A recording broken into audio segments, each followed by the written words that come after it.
Hello friends, welcome to day trader Telugu and good evening. Sensex 700 points gain అయ్యి 34,208 దగ్గర close అయితే, Nifty 210 points gain అయ్యి 10,091 దగ్గర క్లోజ్ అవడం అయితే జరిగింది. సో ఈరోజు మార్కెట్లో ఉన్న ఇంపార్టెంట్ డేటా మాట్లాడుకునే దానికంటే ముందు రుచి సోయా గురించి అయితే మాట్లాడుకుందాం ఫ్రెండ్స్. అయితే చాలా డేస్ నుంచి కూడా కామెంట్ సెక్షన్లో రుచి సోయా చాలా గ్రాడ్యువల్గా ఇంక్రీజ్ అవుతుంది, దీంట్లో పెట్టుబడి చేయొచ్చా, మీ ఒపీనియన్ ఏంటి అనే ఒక క్వశ్చన్స్ అయితే కామెంట్ సెక్షన్లో వస్తూనే ఉన్నాయి. సో ప్రెసెంట్ రుచి సోయా ఎందుకు ఇలా ఇంక్రీజ్ అవుతుంది అనేది మొదట మాట్లాడుకొని ఫైనల్గా నా ఒపీనియన్ అనేది షేర్ చేస్తాను. ఇదైతే ఒక స్టాక్ అనాలిసిస్ అయితే కాదు, జస్ట్ ప్రెసెంట్ ఉన్న కండిషన్ ఎక్స్ప్లెయిన్ చేస్తూ నా ఒపీనియన్ చెప్పే ప్రయత్నం, అండ్ దీని తర్వాత ఇంపార్టెంట్ డేటాని మాట్లాడుకునే ప్రయత్నం అయితే చేద్దాం. 6 months టైం పీరియడ్లో ఆల్మోస్ట్ 65 times రిటర్న్ ఇచ్చిందనమాట. సో 65 రెట్లు స్టాక్ ప్రైస్ అయితే పెరగడం జరిగింది. ఈ జనవరి స్టార్టింగ్లో 17 రూపీస్లో స్టాక్ మార్కెట్లో రీలిస్ట్ అయిన రుచి సోయా స్టాక్ ప్రైస్ అనేది ప్రెసెంట్ 1134 రూపీస్ దగ్గర అయితే ఉంది ఫ్రెండ్స్. ఎప్పుడైతే ఒక షేర్ వాల్యూ గ్రాడ్యువల్గా ఇంక్రీజ్ అవుతూ వెళ్తూ ఉంటుందో, స్టాక్ మార్కెట్లో ఉన్న ఇన్వెస్టర్స్ ఆ స్టాక్ని గమనించడానికి ప్రయత్నిస్తారు. సో అలా రుచి సోయాకి అయితే కొంత అటెన్షన్ అయితే జనరేట్ అవడం జరిగింది. రుచి సోయా కంపెనీని మీరు గమనించినట్లయితే వీళ్ళు ఎడిబుల్ ఆయిల్ బిజినెస్ సెగ్మెంట్ లో ఉంటారు ఫ్రెండ్స్. డిఫరెంట్ ఎడిబుల్ ఆయిల్స్ ని తయారు చేస్తుంటారు అండ్ సోయా ఫుడ్స్ ని కూడా వీళ్ళు తయారు చేస్తూ ఉంటారు. చాలా ఇయర్స్ బ్యాక్ నుంచి కూడా కంపెనీ పర్ఫార్మెన్స్ లో వీక్నెస్ అయితే కనిపిస్తూ వచ్చిందనమాట. దాంతో వీళ్ళ అప్పులు అనేది కొంత గ్రాడ్యువల్ గా ఇంక్రీజ్ అవుతూ వచ్చాయి. ప్రాపర్ రిస్క్ మేనేజ్మెంట్ లేకుండా కమోడిటీలో కొన్ని ఫ్యూచర్స్ ని ట్రేడ్ చేయడం జరిగిందనమాట. దాంతో వీళ్ళకి హెవీ లాసెస్ రావడం జరిగింది. కంపెనీ ఇంకా డబ్బులు కట్టలేని పరిస్థితుల్లో బ్యాంక్రప్సీకి వెళ్ళిపోయినప్పుడు పతాంజలి వాళ్ళు ఈ కంపెనీని కొనుక్కోవడం జరిగిందనమాట. పతాంజలి వాళ్ళు 4,350 crores ఇన్వెస్ట్మెంట్ చేసి రుచి సోయాని అయితే అక్వైర్ చేయడం జరిగింది. ఈ డీల్ అంతా కూడా మనకి లాస్ట్ ఇయర్ జరిగింది. అండ్ దాని తర్వాత పతాంజలి వాళ్ళు ఇలా కొనుక్కున్న తర్వాత మళ్ళీ స్టాక్ మార్కెట్లోకి రీలిస్ట్ అవ్వడం జరిగింది అనమాట. 17 రూపీస్ పర్ షేర్తో అయితే రీలిస్ట్ అవ్వడం జరిగింది. సో అప్పటి నుంచి కూడా మనకి గ్రాడ్యువల్గా అప్పర్ సర్క్యూట్స్లో వెళ్ళిపోతూనే ఉంది ఫ్రెండ్స్. సో ఇలా పెరగడానికి కొన్ని ఫ్యాక్టర్స్ అయితే ఉన్నాయి. సో ఆ ఫ్యాక్టర్స్ని మాట్లాడుకుందాం. మొదటిది, పతాంజలి ఆయుర్వేద్ లాంటి ఒక స్ట్రాంగ్ బ్రాండ్ రుచి సోయాలో క్యాపిటల్ ఇన్ఫ్యూజ్ చేయడం అనేది రానున్న రోజుల్లో రుచి సోయాను కొంత స్టెబిలైజ్ చేస్తుందని ఒక పాజిటివ్ హోప్స్ అయితే. సెకండ్ది, రుచి సోయాకి సంబంధించి 5% అప్పర్ సర్క్యూట్ లిమిట్ అనమాట. సో ఎప్పుడైతే మనకి సర్క్యూట్ లిమిట్స్ ఉంటాయో మనకి గ్రాడ్యువల్గా ఒక పాయింట్ వరకు స్టాక్ రైజ్ అవుతూనే ఉంటుంది ఫ్రెండ్స్. అది ఎంతవరకు రైజ్ అవుతుంది, ఏ పాయింట్ వరకు రైజ్ అవుతుంది అనేది ఎవరికీ తెలీదు. బట్ ఒక పాయింట్కి రీచ్ అయిన తర్వాత మళ్ళీ అలానే ఫాలో అవడం స్టార్ట్ అవుతూ ఉంటుంది అనమాట. ఫాలో అవుతున్న టైంలో బయింగ్ యాక్టివిటీ లేకపోతే మళ్ళీ చాలా డ్రాస్టిక్గా ఫాలో అవుతుంది. లేకపోతే ఒక పాయింట్ ఆఫ్ టైంలో మళ్ళీ బయింగ్ యాక్టివిటీ కనిపించినట్లయితే మళ్ళీ గ్రాడ్యువల్గా రైజ్ అయిపోతూ ఉంటుంది. థర్డ్ ఇంపార్టెంట్ పాయింట్, ఈ కంపెనీలో ఎవరు ట్రేడ్ చేయాలనుకున్నా సరే కంపల్సరీగా డెలివరీ బేస్డ్ ట్రేడింగే చేయాలన్నమాట. ఎందుకంటే రుచి సోయా చాలా రోజుల పాటు ట్రేడ్ టు ట్రేడ్ సెగ్మెంట్లో ఉంది ఫ్రెండ్స్. ఎప్పుడైతే ఒక స్టాక్ T2T సెగ్మెంట్లో ఉంటుందో ఆ స్టాక్లో ఇంట్రాడేలో కొని ఇంట్రాడేలో సెల్ చేయడం కుదరదనమాట. ఒకసారి కొంటే అంటే డెలివరీలో బై చేస్తే మన డీమ్యాట్ అకౌంట్లో ఆ షేర్స్ డెలివర్ అయిన తర్వాత మాత్రమే దాన్ని సెల్ చేయాల్సి ఉంటుంది. సో ఇంట్రాడే యాక్టివిటీ స్పెక్యులేషన్ లేకపోయేసరికి లిక్విడిటీ తక్కువగా ఉంటుందన్నమాట. అండ్ వీటికి మనం ఈ పాయింట్ని కూడా యాడ్ చేయాల్సి ఉంటుంది. రుచి సోయాలో ఉన్న కంప్లీట్ స్టాక్స్లో అంటే 100% వాటాలో 99% వాటా పతాంజలి దగ్గరే ఉందన్నమాట. సో కేవలం 0.97% వాటా మాత్రమే పబ్లిక్ దగ్గర ఉంది. సో బయట మనకి కనిపిస్తూ ట్రేడ్ అవుతున్న షేర్స్ పర్సంటేజ్ అయితే చాలా చాలా తక్కువ అనమాట. ప్రెసెంట్ వీళ్ళ current market capital 31,954 crores friends. So ఇలా గ్రాడ్యువల్గా అప్పర్ సర్క్యూట్స్కి వెళ్ళిపోతూ ఉండడంతో ఇది one of the top valued company అయిపోయింది అనమాట. Like Bosch or Punjab national bank or Motherson Sumi వీటిని క్రాస్ చేసింది మార్కెట్ క్యాపిటల్లో. అంటే ఆ కంపెనీస్ కంటే కూడా ప్రెసెంట్ రుచి సోయా ఒక మార్కెట్ క్యాపిటల్ అనేది చాలా ఎక్కువ అనమాట. వీళ్ళ బిజినెస్ అండ్ వీళ్ళ ప్రొడక్ట్స్కి అయితే డెఫినెట్లీ వాల్యూ ఉంది ఫ్రెండ్స్. కాకపోతే వీళ్ళు బ్యాంక్రప్సీ అయిపోయి దాని తర్వాత ఒక ఇన్వెస్ట్మెంట్ రావడం అండ్ వాళ్ళు ఇచ్చిన పాజిటివ్ హోప్స్ అండ్ ఇంకొన్ని ఫ్యాక్టర్స్తో ఇలా డ్రాస్టిక్గా స్టాక్ ప్రైస్ అనేది రైజ్ అయిపోతూ ఉండడం. సో ఇలాంటి పాయింట్లో ఎవరైనా ఇన్వెస్ట్మెంట్ చేయొచ్చా అని పర్సనల్గా నన్ను అడిగితే మాత్రం కొంత అవాయిడ్ చేయమని నేను సజెస్ట్ చేస్తాను. మీరు కొన్న తర్వాత మీకు రిటర్న్స్ అయితే ఉండొచ్చేమో, బట్ దాని తర్వాత మీకు కంపెనీ ప్రొడ్యూస్ చేసే రిజల్ట్స్ మీద స్టాక్ ప్రైస్ అనేది స్టెబిలైజ్ అవుతుంది. ఏ స్టాక్కు సంబంధించిన స్పెక్యులేటివ్ మూవ్ కూడా కొన్ని ఇయర్స్లో ఖచ్చితంగా ఆ స్టాక్కు సంబంధించిన రిజల్ట్స్ అనేవి జస్టిఫై చేయాల్సి ఉంటుందన్నమాట. ఆ స్టాక్కు సంబంధించిన పర్ఫార్మెన్స్ అనేది ఆ స్టాక్ ప్రైస్ని జస్టిఫై చేయలేని పాయింట్ ఆఫ్ టైంలో మళ్ళీ మనకు ఆ స్టాక్ ప్రైస్లో కొంత డౌన్ ట్రెండ్ అయితే స్టార్ట్ అవుతుంది ఫ్రెండ్స్. బట్ ఆ పాయింట్ వరకు కూడా స్టాక్ ప్రైస్ అనేది కేవలం స్పెక్యులేషన్తోనే మూవ్ అవుతూ ఉంటుంది. ఇది గమనించి మీ రిస్క్ ను కూడా అనలైజ్ చేసిన తర్వాత మాత్రమే నెక్స్ట్ ఏ స్టెప్ అయినా తీసుకోవడానికి ప్రయత్నించండి. నెక్స్ట్ జియో ప్లాట్ఫామ్స్ లోకి ఇంకొక ఇన్వెస్ట్మెంట్ వచ్చి అయితే యాడ్ అవడం జరిగింది ఫ్రెండ్స్. PIF అంటే పబ్లిక్ ఇన్వెస్ట్మెంట్ ఫండ్ అనమాట. ఇది Saudi Arabia sovereign wealth fund friends. వీళ్ళు 11,367 crores జియో ప్లాట్ఫామ్స్ లో ఇన్వెస్ట్మెంట్ చేసి 2.3% వాటాను అయితే తీసుకోవడం జరిగింది. ఇది జియో ప్లాట్ఫామ్స్ లో ఇన్వెస్ట్మెంట్ చేసిన 11th ఇన్వెస్టర్ అనుకోవచ్చు. సో గత 9 వారాల నుంచి కూడా రిలయన్స్ ఇండస్ట్రీస్ జియో ప్లాట్ఫామ్స్ లో ఉన్న వాటాను అమ్ముకోవడం కారణంగా 1,15,000 కోట్ల దగ్గరగా రైజ్ చేసింది ఫ్రెండ్స్. ఇది రికార్డ్ అనుకోవచ్చు. ప్రపంచంలో ఏ కంపెనీలో కూడా ఇలా వరుసగా ఇంత పెద్ద మొత్తంలో ఇన్వెస్ట్మెంట్స్ ఇప్పటి వరకు రాలేదన్నమాట. సో అది రిలయన్స్ మాత్రమే సాధించింది. నెక్స్ట్ ఈ రోజు నిర్మలా సీతారామన్ గారు మైగ్రెంట్ వర్కర్స్ రిలేటెడ్ గా కొన్ని ఇంపార్టెంట్ స్టేట్మెంట్స్ చేయడం జరిగింది. వివిధ రాష్ట్రాల్లో ఉన్న వలస కూలీలు వాళ్ళ సొంత గ్రామాలకు వెళ్లే ప్రయత్నం చేశారు కదా రీసెంట్ లాక్డౌన్ పీరియడ్ లో.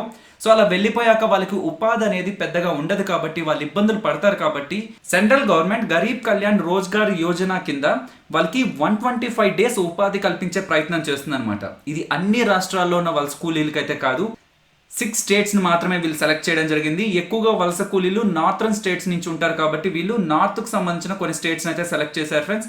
అందులోనూ సెలెక్టెడ్ డిస్ట్రిక్ట్స్ అనమాట. సో ఆ 6 states లో కూడా 116 districts లో ఉన్న వలస కూలీలకు మాత్రమే ఈ స్కీమ్ అనేది వర్తిస్తుంది. దీంతో 25,000 దగ్గరగా వలస కూలీలకి 125 days పాటు ఉపాధి దొరుకుతుంది అని చెప్తున్నారు. దీనికన్నా సెంట్రల్ గవర్నమెంట్ 50,000 crores ఖర్చు పెడుతుంది అని చెప్తున్నారు ఫ్రెండ్స్.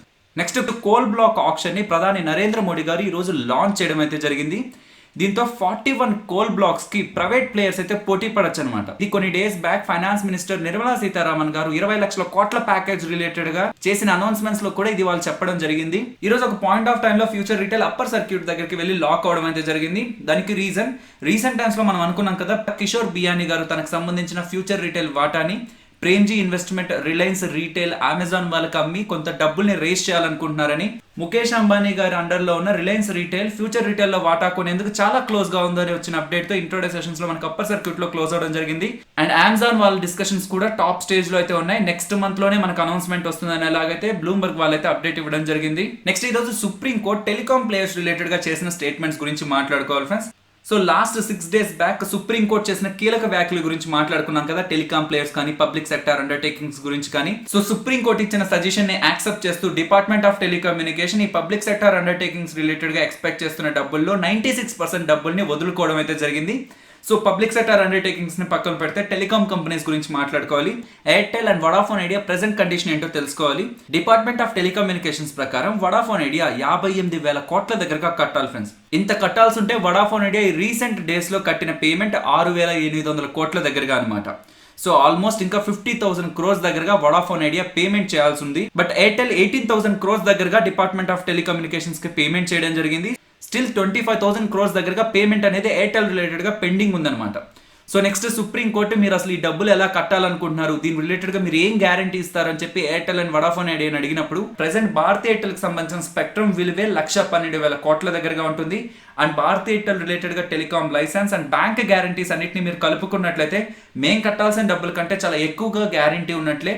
అండ్ రానున్న రోజుల్లో మేము గవర్నమెంట్ తో కూర్చొని ఎంత కట్టాలనేది క్యాలిక్యులేట్ చేసి ఆ పేమెంట్స్ అయితే తప్పకుండా చేస్తామనేలాగా ఎయిర్టెల్ అయితే కాన్ఫిడెంట్ గా ఆన్సర్ చేయడం జరిగింది. నెక్స్ట్ వడాఫోన్ ఐడియాని మీరు కట్టాల్సిన డబ్బులకి మీరేం గ్యారంటీని ప్రొవైడ్ చేస్తారు అన్నప్పుడు ప్రెసెంట్ మేము కొత్తగా బ్యాంకు గ్యారంటీలు ఇచ్చే పొజిషన్ లో అయితే లేం. చాలా క్వార్టర్స్ నుంచి కూడా మేము లాసెస్ నే పోస్ట్ చేస్తూ ఉన్నాం. అంటే కంపెనీ చాలా లాసెస్ లోనే ఉంది, మేము కట్టే పరిస్థితుల్లో అయితే లేం. సో మాకు ఒక 20 సంవత్సరాలు టైం ఇచ్చినట్లయితే ఈ లోపు మేము కొంత రెవెన్యూస్ సంపాదించుకుంటూ గవర్నమెంట్ కట్టాల్సిన డబ్బులను అయితే మేము కడతామని చెప్పి వడాఫోన్ ఐడియా వాళ్ళైతే స్టేట్మెంట్స్ చేయడం జరిగింది ఫ్రెండ్స్. సో వడాఫోన్ ఐడియా చేసిన ఈ స్టేట్మెంట్స్ కి కొంత కోర్ట్ కన్విన్స్ అయినట్లే మనకు కనిపిస్తుంది. సో అందుకే సుప్రీంకోర్టు ఈ స్టేట్మెంట్స్ చేయడం జరిగింది అనమాట. ఈ లాక్డౌన్ పీరియడ్ లో పెద్దగా ఇంపాక్ట్ కాకుండా మంచి బిజినెస్ చేసుకున్న సెక్టర్ ఏదైనా ఉందంటే ఇది టెలికాం సెక్టరే. సో మీరు కొంత బాగానే ఈ టైంలో సంపాదించుంటారు. ఫర్దర్ ఆర్డర్స్ మేము ఇవ్వాలంటే మీరు కట్టాల్సిన డబ్బుల్లో ఎంతో కొంత ఎక్కువ పేమెంట్ అనేది మొదట అప్ ఫ్రంట్ గా చేయండి. అంటే ముందుగా కొంత డబ్బుల్ని ఇక్కడ పే చేయండి, దాని తర్వాతే మేము ఆర్డర్స్ ఇస్తాం. సో ఈ రీసెంట్ టైమ్స్ లో మీకు మంచి బిజినెస్ జరిగింది కాబట్టి కొంత ఎక్కువ పేమెంట్ అనేది అప్ ఫ్రంట్ గా చేయడానికి ప్రయత్నించండి. ఈ పాయింట్ లో గవర్నమెంట్ కూడా కొంత డబ్బులు అవసరం అవుతుంది కాబట్టి ఈ కండిషన్స్ ని ఎదుర్కోవడానికి మీరు అప్ ఫ్రంట్ గా కొంత ఎక్కువ డబ్బులు పే చేసినట్లయితే ఫర్దర్ ఆర్డర్స్ ని మేము పాస్ చేస్తామనేలాగా సుప్రీంకోర్టు అయితే స్టేట్మెంట్స్ పాస్ చేయడం జరిగింది. దీనికి వడాఫోన్ ఐడియా వాళ్ళు రెస్పాండ్ అవుతూ ఓకే అయితే మాకు ఒక 2 weeks టైం ఇవ్వండి, మా హైయర్ మేనేజ్మెంట్ తో మాట్లాడి మేము మీకు అప్డేట్ చేస్తామనేలాగా స్టేట్మెంట్స్ అయితే ఇవ్వడం జరిగింది. సో ఫైనల్ గా సుప్రీంకోర్టు ఈ టెలికాం కంపెనీస్ రిలేటెడ్ గా లాస్ట్ 10 years ఫైనాన్షియల్ స్టేట్మెంట్స్ అడగడం and next hearing July 3rd ఉంటుందని చెప్పి అప్డేట్ చేయడం జరిగింది. And next global rating agency అయిన ఫిచ్ వాళ్ళు ఇండియాకి సంబంధించిన లాంగ్ టర్మ్ అవుట్లుక్ నైతే నెగిటివ్ గా ఇవ్వడం జరిగింది. అంతకు ముందు రేటింగ్ BBB మైనస్ గా ఉంచి అవుట్లుక్ నైతే స్టేబుల్ గా ఉంచారనమాట. బట్ ఇప్పుడు సేమ్ రేటింగ్ నే మెయింటైన్ చేస్తూ అవుట్లుక్ ని నెగిటివ్ గా ఇవ్వడం జరిగింది ఫ్రెండ్స్. సో ఇండియా రిలేటెడ్ గా standard and poor, Moody's and Fitch ఈ ముగ్గురు కూడా రేటింగ్స్ అయితే రీసెంట్ టైమ్స్ లో ప్రకటించడం జరిగింది.